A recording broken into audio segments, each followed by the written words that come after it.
हम देखेंगे कि किसी भी द्विघात समीकरण को कितने तरीके से हम उसका हल ज्ञात कर सकते हैं।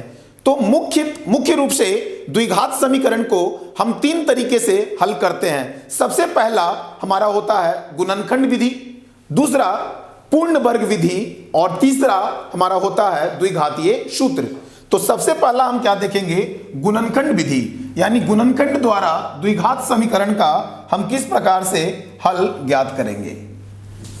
तो गुणनखंड विधि में क्या करते हैं, आपने पढ़ा होगा गुणनखंड, यानी कि जब बहुपद चैप्टर हम पढ़ रहे थे, बहुपद अध्याय में हमने देखा था कि किस तरह से गुणनखंड करके किसी भी बहुपद को हम उसे गुणनखंड के रूप में तोड़ते हैं। तो यहां पे उसी तरीके को अपना करके हम इसके हल ज्ञात करेंगे। तो सबसे पहले क्या करना है, हमारे यहां प्रश्न दिया हुआ है गुणनखंड विधि से निम्न द्विघात समीकरणों का मूल ज्ञात कीजिए।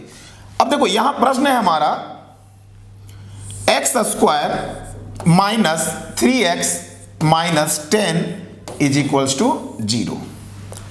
इसमें सर्वप्रथम हम क्या करेंगे, जो हमारा अचर होता है उसको हम x² से गुना करते हैं, यानी कि माइनस 10x²। माइनस 10x² को अब इस तरह तोड़ना है कि उसके गुणनखंड को जोड़ने पे ये हमारा मध्य पद आना चाहिए, अर्थात माइनस 3x। तो देखो अगर हम इसे लिखते हैं 2 × 10 5 × 5, अर्थात 2 और 5 को जोड़ने या घटाने पे -3 आना चाहिए। तो हम देखते हैं यहां पे अगर 2 में से हम 5 घटाएंगे तो -3 आता है।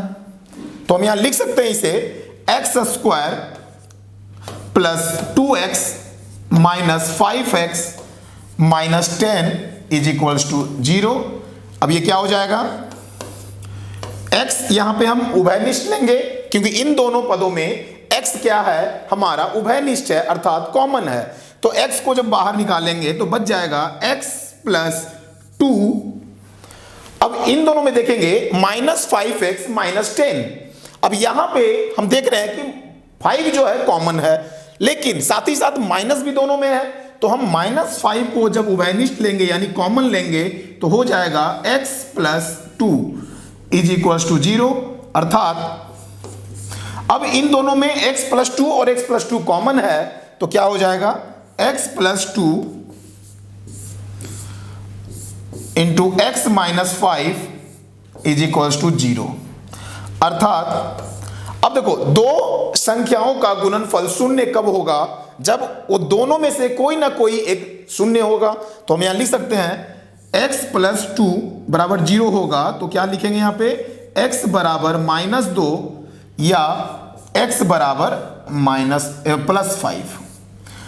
तो क्या हो जाएगा, इसके मूल क्या होंगे, तो देखो अब इसके दो मूल होंगे क्योंकि जितना किसी भी समीकरण का जो उसका अधिकतम घात होता है उतने ही उसके मूल होते हैं। तो चूंकि यहां द्विघात समीकरण में इस समीकरण के जो अधिकतम घात थे वो 2 थे, इसलिए इसके दो मूल हमें प्राप्त होंगे। तो हम लिख सकते हैं यहां पे अतः x बराबर -2 और 5 दिए गए द्विघात समीकरण के मूल होंगे।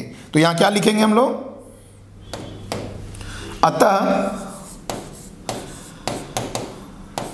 दिए गए द्विघात समीकरण